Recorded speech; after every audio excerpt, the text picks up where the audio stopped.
Hello students, here our next lecture of class 10th, chapter first, life processes। हमारे last lecture में हमने alimentary canal या digestive system के बारे में बात करी थी। इसमें हमने पूरा पढ़ लिया था, हमने ये टॉपिक पूरा कंप्लीट कर लिया था। माउथ से एनस तक का ये पार्ट होता है, बकल कैविटी होती है, टीथ, सलाइवा और टंग इसमें होता है, इसोफेगस फूड पाइप होता है, पेरिस्टाल्टिक मूवमेंट इसमें होता है, स्टमक जे शेप का ऑर्गन होता है जिसमें कि गैस्ट्रिक जूस का सिक्रेशन होता है, और ये गैस्ट्रिक जूस पेप्सिन एंजाइम को कंटेन करता है जो कि प्रोटीन को सिंपलर 1 एमिनो एसिड में तोड़ने का काम करता है। और ये हमने एक रफ डायग्राम हमने देखा था, ह्यूमन डाइजेस्टिव सिस्टम का कुछ ऐसे होता है। और हमने पढ़ा था कि ये HCl रिलीज़ करता है जो कि मीडियम को एसिडिक बनाता है ताकि पेप्सिन काम करे, और साथ ही साथ बैक्टीरिया को किल करने का काम करता है। म्यूकस रिलीज होता है जो कि हेल्प करता है वॉल ऑफ स्टमक में। ऐसे ही डाइजेस्टिव ग्लैंड आई थी, लीवर, पैनक्रियास, ट्रिप्सिन वगैरह, इन सब ने हेल्प किया था। और डाइजेशन फिर स्मॉल इंटेस्टाइन तक हमारा फूड पहुंच गया था। स्मॉल इंटेस्टाइन के बाद जितना भी डाइजेस्ट होना था, कार्बोहाइड्रेट, फैट, लिपिड, सबका कंप्लीट डाइजेशन कहाँ होता है हमने पढ़ा था, स्मॉल इंटेस्टाइन में होता है। फिर उसके बाद जितना डाइजेशन हुआ, जितना नहीं हुआ वो कहाँ जाता है, लार्ज इंटेस्टाइन में जाता है। और लार्ज इंटेस्टाइन से ये क्या करता है, वाटर एब्जॉर्प्शन करता है वगैरह जो भी होगा, और बाकी सब एनस से बाहर से एक्सक्रीट कर दिया जाता है। ठीक है, तो इसका तो हम पूरा डिटेल हम पढ़ चुके हैं।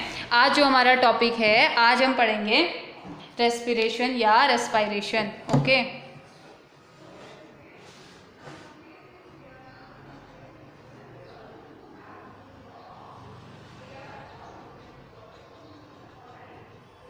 ओके, आज हमने पढ़ना है रेस्पायरेशन। ठीक है, तो रेस्पायरेशन क्या होता है, जो कि रेस्पायरेशन एक ऐसी प्रोसेस है जिसमें कि कौन कौन से स्टेप आते हैं। Steps, intake of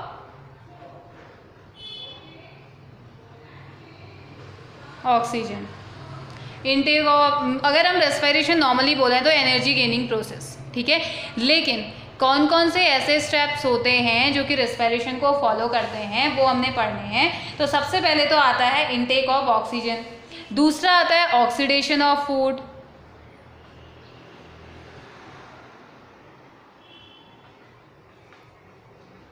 okay, oxidation of food.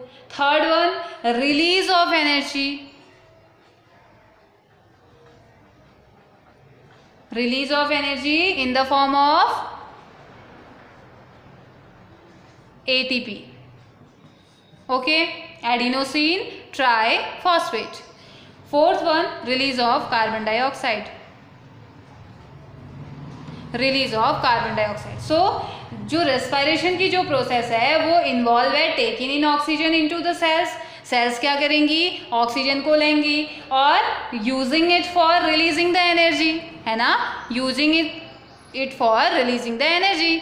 Oxygen लेंगी, ऑक्सीजन क्यों लेती हैं, सेल्स के लिए, और सेल्स को ऑक्सीजन कहाँ से मिलेगा, जब हम सांस लेंगे, और साथ ही साथ फूड का ऑक्सीडेशन होगा, फूड का ऑक्सीडेशन होगा तभी एनर्जी मिलेगी, तभी एनर्जी रिलीज होगी, है ना। और साथ ही साथ वेस्ट प्रोडक्ट को बॉडी से बाहर निकालना, ये सारे स्टेप्स फॉलो करता है कौन, रेस्पिरेशन की एक प्रोसेस, एक सिंगल प्रोसेस। और वेस्ट जरूरी नहीं कार्बन डाइऑक्साइड ही हो, कभी कभी वाटर भी वेस्ट होता है ना। तो ये सारी जो प्रोसेस इसमें इन्वॉल्व होती है उसे हम क्या बोल देते हैं, रेस्पिरेशन। तो रेस्पिरेशन की प्रोसेस को हम कैसे लिख सकते हैं, एक इक्वेशन के फॉर्म में अगर हम लिखेंगे ना, फूड प्लस फूड का ऑक्सीडेशन होता है ना, ऑक्सीजन ये हमें क्या देता है, CO2 एक्सक्रीट कर देता है, वाटर भी एक्सक्रीट कर देगा और देगा क्या, एनर्जी। ये पूरी डेफिनेशन इसी में है हमारी रेस्पिरेशन की। ठीक है, respiration is essential for life, हमारी लाइफ के लिए बहुत ज़्यादा एसेंशियल है क्योंकि ये एनर्जी प्रोवाइड करती है। ठीक है, रेस्पिरेशन एक ऐसी प्रोसेस है जो एनर्जी प्रोवाइड करेगी। मीन्स कि अगर आपको बॉडी में, आपकी बॉडी में एनर्जी है, इट मीन्स की बॉडी रेस्पायर कर रही है, बॉडी में रेस्पिरेशन हो रहा है। ठीक है, रेस्पिरेशन होने का मतलब ही यही है कि आपने जो खाया, ऑक्सीडेशन हुआ, जो ऑक्सीजन आप ले रहे हो उस ऑक्सीजन की हेल्प से उसका ऑक्सीडेशन हुआ, और वो ऑक्सीडेशन की वजह से जो कॉम्प्लेक्स फूड मॉलिक्यूल है वो छोटे छोटे, डाइजेशन भी हो रहा है, छोटे पार्ट्स में टूटा, उसने एनर्जी को रिलीज़ किया, एनर्जी रिलीज़ करी, और साथ ही साथ जितना हार्मफुल वेस्ट है उसको भी बॉडी से बाहर निकाला। तो इसे हम क्या बोल देते हैं, रेस्पिरेशन। और ये बहुत ज़्यादा ज़रूरी लाइफ प्रोसेस है ताकि जितने भी लिविंग ऑर्गेनिज्म हैं अपनी लाइफ को अलाइव रख सकें या वो सरवाइव कर सकें। ठीक है, तो अब बात आती है कि फिर ऑक्सीजन जब ले लिया है तो ब्रीथिंग और रेस्पिरेशन ये चीज़ क्या है ना। अब हम बात करेंगे ब्रीथिंग एंड रेस्पिरेशन। बहुत सारे बच्चे ब्रीथिंग को ही रेस्पिरेशन समझ लेते हैं, तो ब्रीथिंग एंड रेस्पिरेशन में बहुत ज़्यादा डिफरेंस होता है। तो क्या डिफरेंस होता है या कैसे अलग होती है ब्रीथिंग रेस्पिरेशन ब्रीथिंग से, वो हम पढ़ेंगे। तो ब्रीथिंग क्या है, एक फिजिकल प्रोसेस है जो कि इन्वॉल्व होती है किसमें, लंग्स में, ठीक है। ह्यूमन बींग्स की अगर बात करें तो लंग्स इसमें इन्वॉल्व रहते हैं, और एक ऐसी मैकेनिज्म है जिसमें आप ऑक्सीजन को लेते हो और कार्बन डाइऑक्साइड को रिलीज करते हो, ठीक है। इनटेक ब्रीथिंग में क्या होता है, इनटेक ऑफ ऑक्सीजन, और रिलीज क्या कर दिया जाता है, कार्बन डाइऑक्साइड को, ठीक है। इनटेक ऑफ ऑक्सीजन और रिलीज ऑफ CO2 यानी कि कार्बन डाइऑक्साइड को बाहर निकाल देना, बॉडी से बाहर निकाल देना, है ना। और इसको क्या कर लेते हैं, इनटेक कर लेते हैं, इसको ले लेते हैं। तो ब्रीदिंग एक ऐसी प्रोसेस है जिसमें एयर से ऑक्सीजन का लेना और बॉडी से कार्बन डाइऑक्साइड का छोड़ना एक फिजिकल एक्टिविटी है, जिसमें हम इनहेल कर रहे हैं ऑक्सीजन को और एक्सेल मीन्स निकालना, एक्सेल कर रहे हैं कार्बन डाइऑक्साइड को, ठीक है। तो ब्रीदिंग एंड रेस्पिरेशन, ब्रीदिंग ये हो गया। अब बात आती है रेस्पिरेशन की, तो ये तो एक फिजिकल प्रोसेस हो गई, ठीक है। अब जब रेस्पिरेशन की आप बात करते हो तो ये एक बायोकेमिकल प्रोसेस होती है, ओके।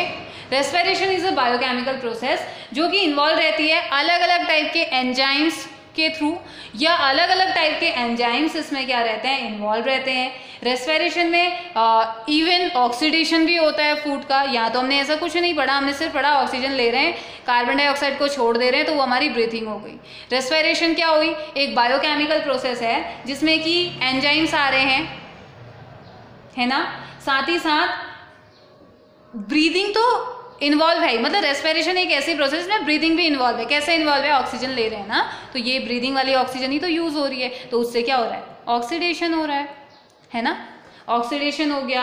और साथ ही साथ इस प्रोसेस में जो फूड है, जो फूड ऑक्सीडाइज हुआ वो क्या दे रहा है, एनर्जी भी तो दे रहा है ना।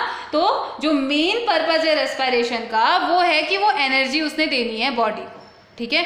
ब्रीदिंग में तो कुछ नहीं था, ब्रीदिंग में सिर्फ ऑक्सीजन लेना है और कार्बन डाइऑक्साइड को रिलीज करना है। रेस्पिरेशन एक बायोकेमिकल प्रोसेस है जिसमें ये ली हुई ऑक्सीजन का यूज करना है, मतलब ब्रीदिंग भी आप कह सकते हो इंक्लूड हो गई इसमें, और यूज करना है ऑक्सीजन का, ऑक्सीडेशन करवाना है और फिर एनर्जी बॉडी को देनी है। ये हमारा क्या हो गया, रेस्पिरेशन हो, ठीक है।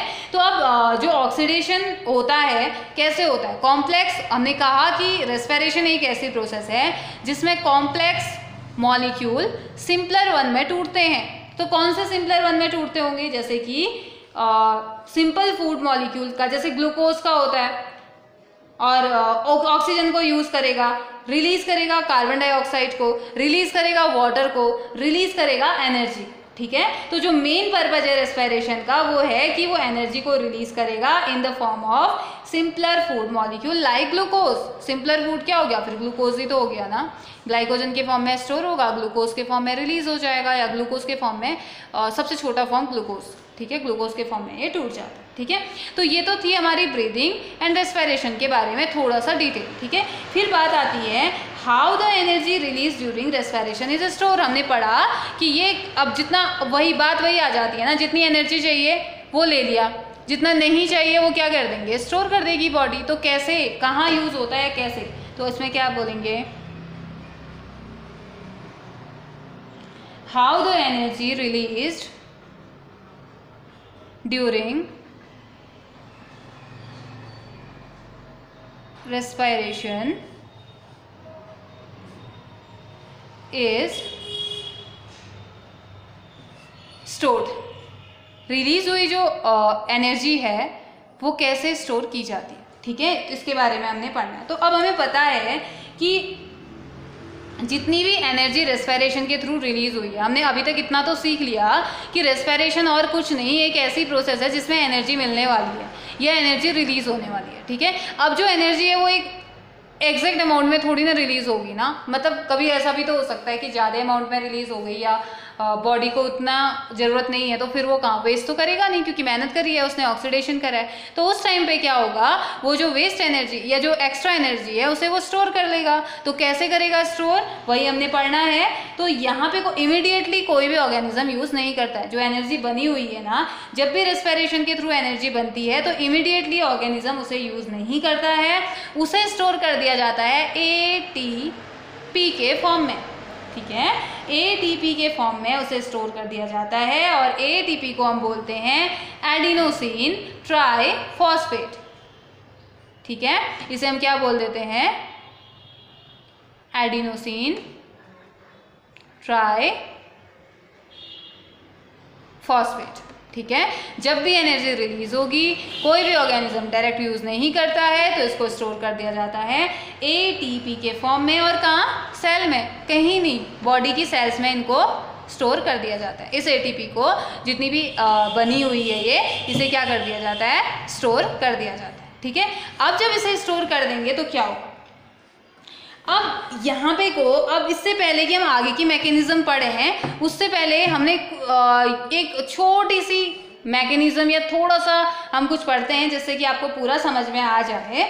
तो जो एटीपी के फॉर्म में ये बना, सेल की बॉडी में गया, ठीक है, बॉडी सेल्स में गया, हमने ज़्यादा कुछ नहीं करना है, बॉडी खुद ही काम कर रही है। तो अगर सबसे पहले तो हमें एटीपी और एटीपी की मीनिंग जाननी पड़ेगी और इनऑर्गेनिक फॉस्फोरस की बात करनी पड़ेगी। एटीपी तो हमने पढ़ लिया, एडीपी और इनऑर्गेनिक फॉस्फोरस की हम यहाँ पे बात करते हैं। ठीक है, तो अब पहले स्टार्ट करते हैं हम एडीपी से। एडीपी एक ऐसा सब्सटेंस है जिसे हम एडिनोसिन डाइफॉस्फेट कहते हैं, यानी कि एटीपी में 3 मॉलिक्यूल थे फॉस्फेट के और एडीपी में 2 मॉलिक्यूल है। ठीक है, तो इसे क्या बोल देंगे, 2 मॉलिक्यूल होने की वजह से एडिनोसिन डाइफॉस्फेट। ओके, और एटीपी क्या हो गया, एडिनोसिन ट्राइफॉस्फेट, क्योंकि इसके पास 3 मॉलिक्यूल हैं। और एटीपी जो होता है हाई एनर्जी कंटेंट होता है, 3 मॉलिक्यूल है ना फॉस्फेट के, तो हाई एनर्जी के फॉर्म में होता है, ये इसके कंपैरिजन में लो एनर्जी के फॉर्म में होता है। फिर बात आती है इनऑर्गेनिक फॉस्फेट। इनऑर्गेनिक फॉस्फेट क्या होता है, ग्रुप ऑफ फॉस्फेट होता है जो कि फॉस्फोरस और ऑक्सीजन से मिलकर बना हुआ रहता है। आई पी या पी आई करके आपको मिलेगा, तो इसका मतलब ये हुआ कि इनऑर्गेनिक फॉस्फोरस की बात कर रहे हैं और ऐसा फॉस्फोरस, इनऑर्गेनिक फॉस्फेट की बात कर रहे हैं और ऐसा फॉस्फेट जो कि फॉस्फोरस प्लस ऑक्सीजन से मिलके बना हुआ है। ठीक है, तो एटीपी में 2 मॉलिक्यूल होते हैं फॉस्फेट के, जबकि एटीपी में 3 मॉलिक्यूल होते हैं। इतना तो आ गया ना समझ में कि हमने क्या पढ़ा, हम पढ़ रहे थे रेस्पिरेशन एक बायोकेमिकल प्रोसेस है जिसका अल्टीमेट फेट यही है कि उसने एनर्जी को रिलीज करना है। और जब वो एनर्जी रिलीज हुई कि तो बॉडी के फॉर्म में, बॉडी के सेल्स में एटीपी के फॉर्म में स्टोर हो गई। और एटीपी क्या होता है, एडिनोसिन ट्राइफॉस्फेट, और एडीपी क्या होता है, एडिनोसिन डाइफॉस्फेट। और इनऑर्गेनिक फॉस्फेट क्या होता है, फॉस्फोरस और ऑक्सीजन के साथ मिलकर ये बनता है। ठीक है, तो अब थोड़ा सा आगे बढ़ते हैं, कैसे एनर्जी रिलीज होती है। तो जब एनर्जी रिलीज हो रही है रेस्पिरेशन के टाइम पे, जब एनर्जी रिलीज हो रही है, एनर्जी ऑक्सीडेशन हो रहा है, एनर्जी को रिलीज करवाया जा रहा है एटीपी के मॉलिक्यूल बनाने के लिए, किससे, एटीपी से और इनऑर्गेनिक फॉस्फेट से। तो उस समय क्या होता है, कुछ एक रिएक्शन हम कर लेते हैं, ADP plus phosphate plus energy, ये बना देता है एटीपी। अब देखो कितना इंटरेस्टिंग है ना, जब बॉडी में ना एनर्जी बन रही है, अल्टीमेट जो एनर्जी बन रही है वो बन रही है एटीपी से। लेकिन एटीपी कैसे बन रहा है, हमने कहा ऑक्सीडेशन हो गया, बन गई, ऐसे थोड़ी ना होता होगा ना।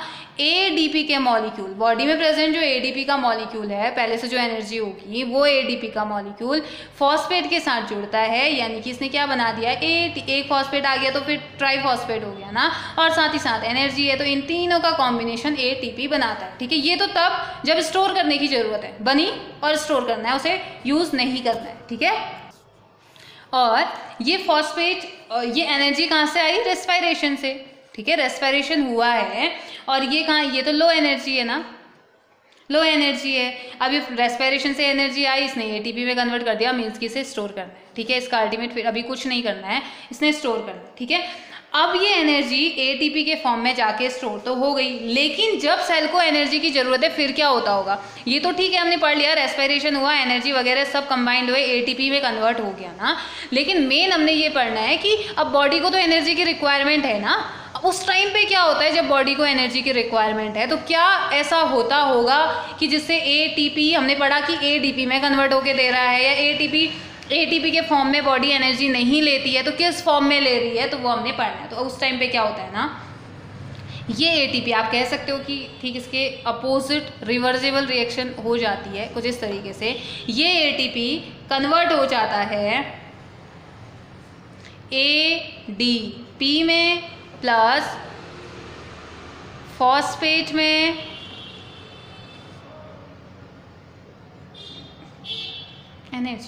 एनर्जी मिली, ठीक है। अब देख, इससे ये पता चलता है, इससे पता क्या चला, जब भी बॉडी को एनर्जी की रिक्वायरमेंट होगी, जब भी बॉडी को लगेगा कि उसे एनर्जी चाहिए, सबसे पहले तो रेस्पिरेशन होगा। रेस्पिरेशन हुआ, हमने पढ़ा कि अल्टीमेट फॉर्म में तो नहीं, मतलब सीधे उसी फॉर्म में, डायरेक्ट फॉर्म में तो हमने लेना नहीं है, वो जाएगा और एटीपी के फॉर्म में स्टोर हो जाएगा, है ना।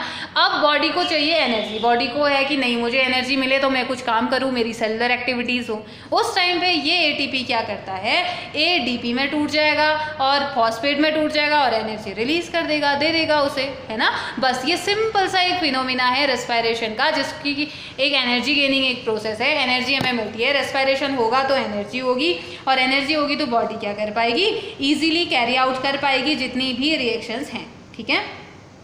अब जो भी एनर्जी रिलीज होती है एटीपी के थ्रू, वो यूज होती है carry out all the endothermic reactions. जितनी भी यहाँ पे को एंडोथर्मिक रिएक्शन, आप केमिस्ट्री में पढ़ेंगे एक्सोथर्मिक और एंडोथर्मिक रिएक्शंस के बारे में, तो जितनी भी एंडोथर्मिक रिएक्शंस होती है सेल, जितनी भी होती है वो सब एटीपी के थ्रू होती है, या एटीपी कैरी आउट करता है, जिसमें कि एनर्जी स्टोर्ड होती है एटीपी के फॉर्म में, और बॉडी के सेल इसको अलग अलग पर्पस के लिए यूज करते हैं। अलग अलग पर्पस लाइक मसल कंट्रैक्शन, हमें एक जगह से दूसरी जगह जाना है, एनर्जी तो चाहिए ना। अगर आपको बोल दिया जाए कि यहाँ से कहीं मार्केट चले जाओ पैदल, तो एनर्जी होगी तभी आप जा पाओगे, अदरवाइज तो आप हिल भी नहीं पाओगे, है ना। तो जितने भी आपको अपने हाथ पैर हिलाने, कुछ भी करना है तो एनर्जी चाहिए, तो यहाँ पे एटीपी का यूज़ किया जाता है। जितनी भी मसल्स हो गई, कंडक्शन ऑफ नर्व इम्पल्स, जरूरी नहीं कि फिजिकल एक्टिविटी के लिए, इंटरनल एक्टिविटी के लिए, बायोकेमिकल एक्टिविटी के लिए भी एनर्जी का होना जरूरी है, ठीक है। तो इसके लिए क्या हो गया, प्रोटीन सिंथेसिस के लिए चाहिए, नर्व इम्पल्स के लिए चाहिए, तो एटीपी को हम एनर्जी करेंसी ऑफ सेल भी कहते हैं। आपका ये क्वेश्चन आता है एग्जाम में कि एनर्जी करेंसी ऑफ सेल्स क्या होते हैं, तो एनर्जी करेंसी ऑफ सेल होता है हमारा एटीपी, ठीक है।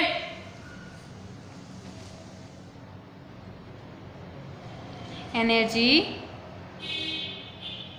करेंसी ऑफ सेल एटीपी को कहा जाता है, ठीक है। ATP is known as energy currency of cell, ठीक है। तो अब थोड़ा सा हम एक आइडिया लेते हैं डिफरेंस का, ठीक है। अब हमने ब्रीदिंग और रेस्पिरेशन दोनों पढ़ लिया ना, तो आपको कंफ्यूजन हो रहा होगा कि ब्रीदिंग क्या है, रेस्पिरेशन क्या है। तो कोई बात नहीं, हम इसमें एक डिफरेंस हम इसमें की बात करते हैं, ब्रीदिंग क्या होती है और रेस्पिरेशन में क्या होता है, ठीक है। इधर साइड हम बात करते हैं रेस्पिरेशन की, इधर हम बात कर लेते हैं ब्रीदिंग की, ठीक है। फर्स्ट तो शायद आपको लर्न हो गया होगा, मैंने इतनी बार बोल दिया है। फर्स्ट ये तो क्या है, फिजिकल, ये तो क्या है, फिजिकल प्रोसेस है ना, फिजिकल प्रोसेस या फिजियोलॉजिकल प्रोसेस भी इसे हम बोलते हैं,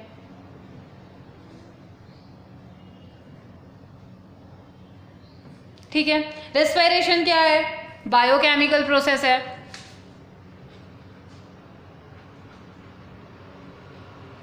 बायोकेमिकल प्रोसेस, ओके। अब देखो रेस्पिरेशन में क्या होते हैं, एंजाइम की ज़रूरत होती है। अभी तो रेस्पिरेशन हमने स्टार्ट ही नहीं किया है, मीन्स कि पूरा स्टार्ट करना है, तब वहाँ पे हम पढ़ेंगे कौन कौन से एंजाइम, किस टाइप के एंजाइम्स काम करते हैं। तो ये क्या है, एंजाइम्स इन्वॉल्व रहते हैं,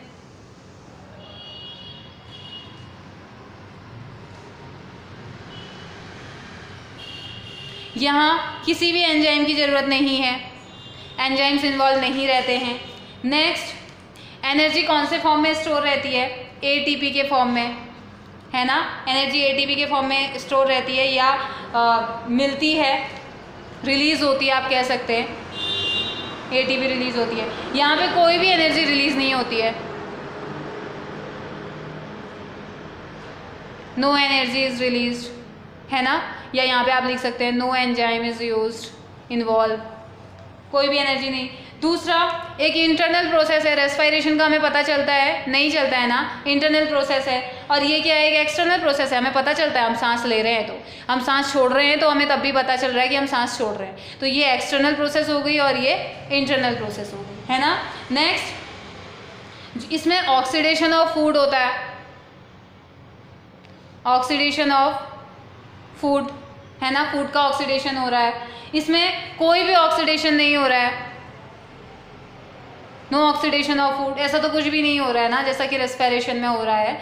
तो ये कुछ डिफरेंस है रेस्पिरेशन में और ब्रीदिंग, ठीक है। तो फिर आता है एक थोड़ा सा इम्पोर्टेंट एक डिस्कशन हम कर लेते हैं, इतना तो आ गया होगा ना आपको समझ में, रेस्पिरेशन और ब्रीथिंग के बीच में डिफरेंस शायद आपको समझ आ गया होगा, इतना ज़्यादा डिफिकल्टी नहीं है। तो एक डिस्कशन हम इसमें पढ़ते हैं कि जितने भी ऑर्गेनिज्म है ना, बहुत सारे organism, most of the cases में जितने भी ऑर्गेनिज्म है, प्लांट हो या एनर्जी हो, सॉरी एनिमल्स हो, उनको रेस्पिरेशन की ज़रूरत पड़ती है। कैसे? ऑक्सीजन को यूज़ करके, ठीक है। मीन्स कि वो रेस्पायर करते हैं बाय यूजिंग ऑक्सीजन। तो जब ऑक्सीजन का यूज़ हो रहा होगा ना, तो उसे हम एरोबिक रेस्पिरेशन बोल देंगे। ऐसे ऑर्गेनिज्म, ऐसे प्लांट या एनिमल जो कि रेस्पिरेशन के लिए ऑक्सीजन का यूज़ करते हैं, उन्हें हम क्या बोल देते हैं? एरोबिक रेस्पिरेशन, ठीक है। एरोबिक रेस्पिरेशन जिसमें ऑक्सीजन की रिक्वायरमेंट है, ठीक। दूसरा, कुछ ऑर्गेनिज्म ऐसे होते हैं जिनको ऑक्सीजन की रिक्वायरमेंट नहीं होती, वो किसी और का यूज़ कर लेंगे रेस्पिरेशन के लिए, लेकिन ऑक्सीजन की प्रेजेंस में हो सकता है उनकी डेथ हो जाए, तो उनको क्या बोलते हैं? एनारोबिक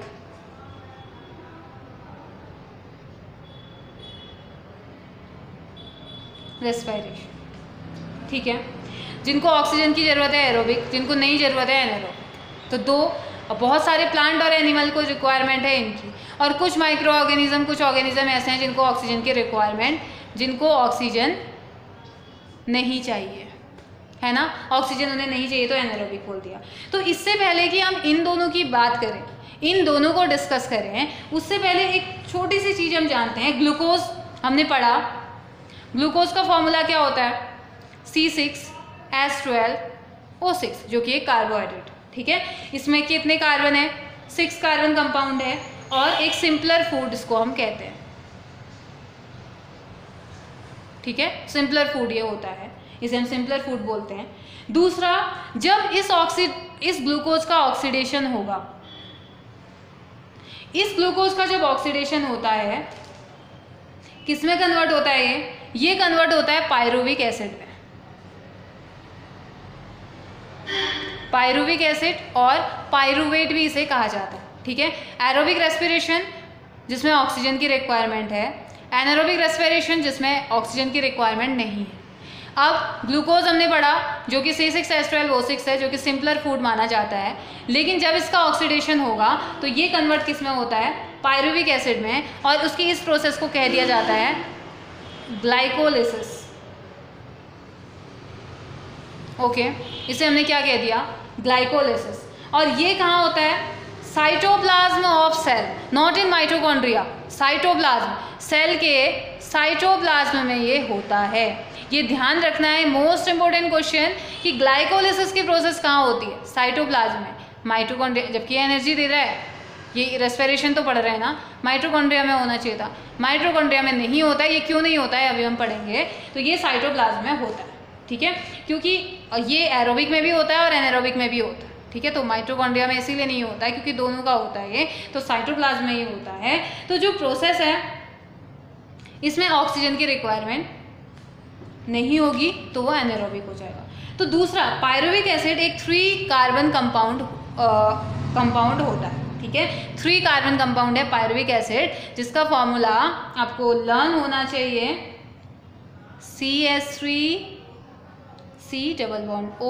CH3COOH, ये हमारा है पायरुविक एसिड। फिर एक और टर्म आता है लैक्टिक एसिड। ये सब इसलिए मैं आपको इंट्रोड्यूस करवा रही हूँ क्योंकि हमने आगे पढ़ना है, ठीक है। उसके बाद हमारा आएगा लैक्टिक एसिड, और ये सब रेस्पिरेशन में ही पढ़ना है, आपकी बुक में दिया भी है, आपको रेस्पिरेशन में ही ये पढ़ना है। दूसरा आता है लैक्टिक एसिड, ये भी 3 कार्बन कंपाउंड होता है, CH3 CH OH COOH, ये इसका फॉर्मूला होता है। ये तो पायरुविक एसिड का था, ये हमारा लैक्टिक एसिड का है, ठीक है। पायरुविक एसिड कैसे बनता है? ग्लाइकोलिसिस के थ्रू, और लैक्टिक एसिड बनता है फर्मेंटेशन के थ्रू।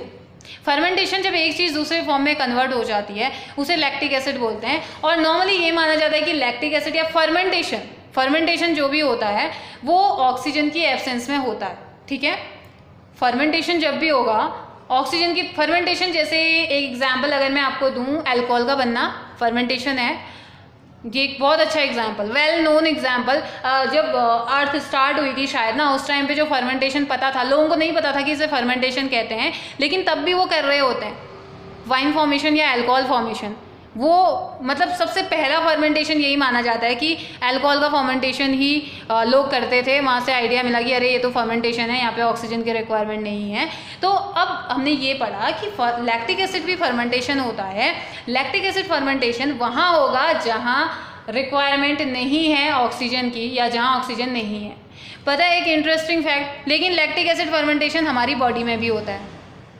तो आखिर ऐसा कैसे होता होगा कि हम पढ़ रहे हैं कि ऑक्सीजन की रिक्वायरमेंट नहीं है, वहाँ लैक्टिक एसिड फर्मेंटेशन हो रहा है, तो हमारी बॉडी में तो चारों तरफ ऑक्सीजन ही ऑक्सीजन है, फिर कैसे लैक्टिक एसिड फर्मेंटेशन हो रहा है?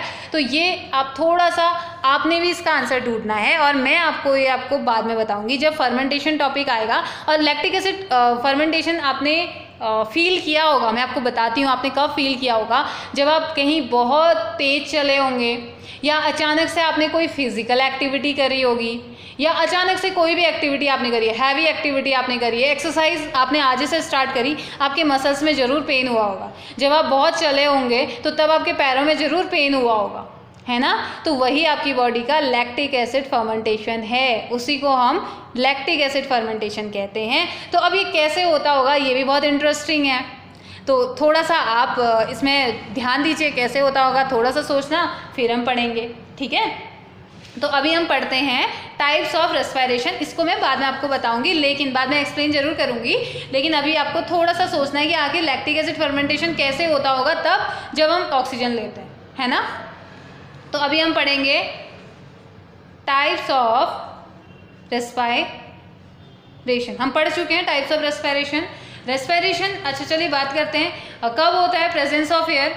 It can be also takes place in the absence of air. Respiration एक ऐसी प्रोसेस है जो कि प्रेजेंस ऑफ एयर यानी कि प्रेजेंस ऑफ ऑक्सीजन में भी हो सकती है और एब्सेंस ऑफ ऑक्सीजन में भी ये हो सकती है, ठीक है। एक ऐसी प्रोसेस है जो दोनों फॉर्म में हम देख सकते हैं, ठीक है। तो अब इसी बेसिस पे मतलब मेन फेट ये है कि एनर्जी देनी है, भले आप ऑक्सीजन की प्रेजेंस में दो या एब्सेंस में दो, ठीक है। अब ये जो रेस्पिरेशन है ये दो टाइप का है, एक है एरोबिक, हमने अभी पढ़ा, दूसरा एनारोबिक। एरोबिक रेस्पिरेशन जहाँ पे ऑक्सीजन का यूज होगा उसे हम एरोबिक रेस्पिरेशन बोल देंगे, ठीक है। ऑक्सीजन का यूज हो रहा है, सिंपल सा टर्म है, ऑक्सीजन का यूज हो रहा है, ठीक है। और एरोबिक रेस्पिरेशन में जो ग्लूकोज है ना वो कंप्लीटली टूट जाता है। ग्लूकोज का जो मॉलिक्यूल है पूरी तरीके से टूट जाता है, किस में, कार्बन डाइऑक्साइड एंड वाटर में। ऑक्सीडेशन जब भी होगा ग्लूकोज का तो एक कार्बन डाइऑक्साइड और वाटर के फॉर्म में कंप्लीट ऑक्सीडेशन इसका हो जाता है, पूरी तरीके से टूट जाता है और एक कंसिडरेबल अमाउंट ऑफ एनर्जी को ये रिलीज करता है। अब एनर्जी किसी भी फॉर्म में हो, भले एटीपी के फॉर्म में हो या किसी भी फॉर्म में हो, तो एनर्जी को ये रिलीज करता है, ठीक है। और एटीपी के फॉर्म में स्टोर कर देगा उस एनर्जी को, है ना। तो ग्लूकोज से क्या बनेगा, पायरुविक एसिड बनेगा। और अगर आप एरोबिक रेस्पिरेशन की अगर आप पढ़ेंगे ना रिएक्शन, तो इसमें क्या होता है, ग्लूकोज, अब भी देखो ग्लाइकोलिसिस बताया था मैंने, ग्लाइकोलिसिस क्या था, जिसमें ग्लूकोज पायरुविक एसिड में कन्वर्ट हो रहा है। तो क्या होगा, मैंने ऊपर ग्लाइकोलिसिस लिखा है, यहाँ पे पायरुविक एसिड लिखेंगे ना, पायरुविक एसिड या पायरुवेट, आप कुछ भी लिखें, ठीक है। इसके दो मॉलिक्यूल बनते हैं और एक मॉलिक्यूल ग्लूकोज का, एक मॉलिक्यूल ग्लूकोज से 2 मॉलिक्यूल पायरुविक एसिड के बनते हैं और ये 1 2 3 मॉलिक्यूल है, ये इसमें 6 होते हैं कार्बन के, है ना, इसमें 3 हैं। तो ये पायरुविक एसिड में कन्वर्ट हो गया। अब आया क्या, ऑक्सीजन। अब जब ऑक्सीजन आएगा तो माइटोकॉन्ड्रिया, यहाँ तक तो माइटोकॉन्ड्रिया में नहीं होती है, यहाँ तक की प्रोसेस होगी साइटोप्लाज्म में, ठीक है, यहाँ तक, यानी कि पायरुविक एसिड बनने तक की जो प्रोसेस है वो तो होगी साइटोप्लाज्म में, और फिर यहाँ से ये दो पार्ट में डिवाइड हो जाता है, एक वहाँ जहाँ एरोबिक रेस्पिरेशन होगा, एक वहाँ जहाँ अनएरोबिक रेस्पिरेशन होगा। जहाँ एरोबिक रेस्पिरेशन होगा, क्योंकि हम अभी एरोबिक रेस्पिरेशन की बात कर रहे हैं, तो यहाँ पे को हम लिखेंगे इन प्रेजेंस ऑफ ऑक्सीजन। तो ऑक्सीजन की प्रेजेंस में, और कहाँ होगा, माइटोकॉन्ड्रिया में। जहाँ ऑक्सीजन की प्रेजेंस में होगा वहाँ माइटोकॉन्ड्रिया में होगा, जहाँ ऑक्सीजन की एब्सेंस की हम बात कर रहे हैं तो वहाँ कहीं और हो रहा होगा, है ना। तो अभी हमने पढ़ा, लेकिन इतनी प्रोसेस कहाँ होगी, साइटोप्लाज्म में, क्योंकि यहाँ पे को ना ही माइटोकॉन्ड्रिया की रिक्वायरमेंट दिखी हमें, ना ही ऑक्सीजन की रिक्वायरमेंट दिखी, है ना। तो ऑक्सीजन की प्रेजेंस में माइटोकॉन्ड्रिया में ये होगा, और ये क्या बनाता है, 6CO2 plus H2O plus 38 molecule of ATP। एक मॉलिक्यूल ग्लूकोज का 38 मॉलिक्यूल दे दे रहा है ग्लूकोज, ठीक है, इतने मॉलिक्यूल 38 मॉलिक्यूल वो ग्लूकोज के आपको प्रोवाइड करेगा एक मॉलिक्यूल जब एरोबिक रेस्पिरेशन होगा, ठीक है। ये तो बात थी हमारी एरोबिक रेस्पिरेशन, ठीक है। अब बात आती है अनएरोबिक रेस्पिरेशन क्या होता है। एनारोबिक रेस्पिरेशन में क्या होता होगा,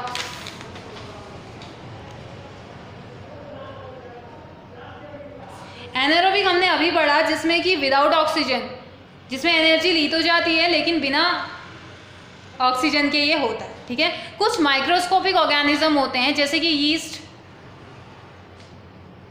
कुछ बैक्टीरिया,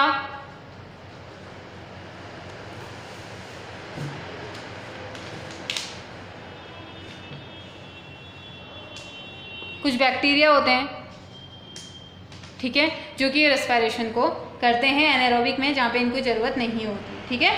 तो इसी अनएरोबिक रेस्पिरेशन को कह देते हैं हम फर्मेंटेशन, ठीक है। अभी मैंने आपको बताया ना, फर्मेंटेशन एक ऐसी प्रोसेस जिसमें कि लैक्टिक एसिड फर्मेंटेशन हमने बोला तो पढ़ लिया ना। एनारोबिक रेस्पिरेशन में ऑक्सीजन की नहीं रिक्वायरमेंट है, फिर कैसे लैक्टिक एसिड ह्यूमन बॉडी में एक्ट करता होगा ये हम बाद में पढ़ेंगे। तो फर्मेंटेशन क्या होता है, जब एनर्जी ऑब्टेन्ड होती है विदाउट ऑक्सीजन, बिना ऑक्सीजन के जब एनर्जी मिलती है तो उसे हम फर्मेंटेशन बोलते हैं।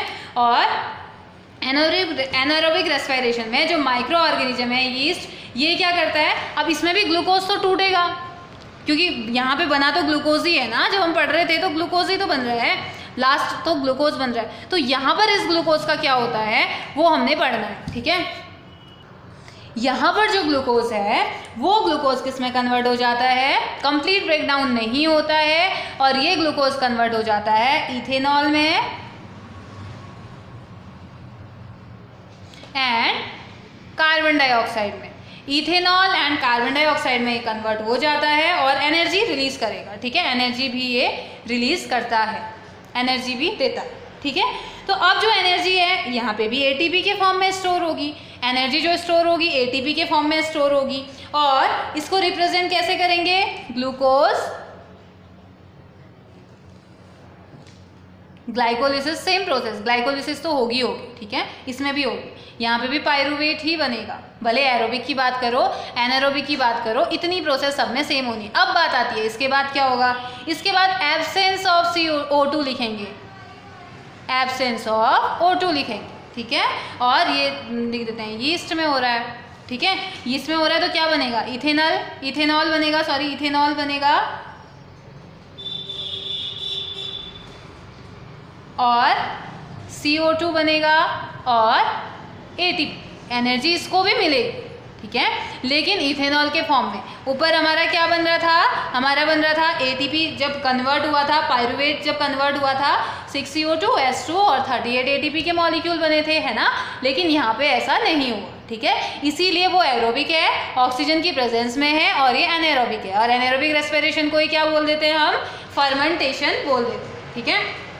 तो ह्यूमन बींग्स जो एनर्जी लेते हैं वो किस फॉर्म में लेते हैं, एरोबिक फॉर्म में लेते हैं, लेकिन कभी कभी ह्यूमन बींग्स एनारोबिक फॉर्म में भी रेस्पिरेशन कर रहे होते हैं। हमारी मसल्स जब काम कर रही होती हैं, बहुत फास्ट काम कर रही होती है, उस टाइम पे एनारोबिक फॉर्म में भी ये काम कर रही होती है। तो कैसे कर रही होती है ये मैं आपको नेक्स्ट लेक्चर में बताऊंगी। तब तक के लिए आप इतना पढ़िए। Have a nice day.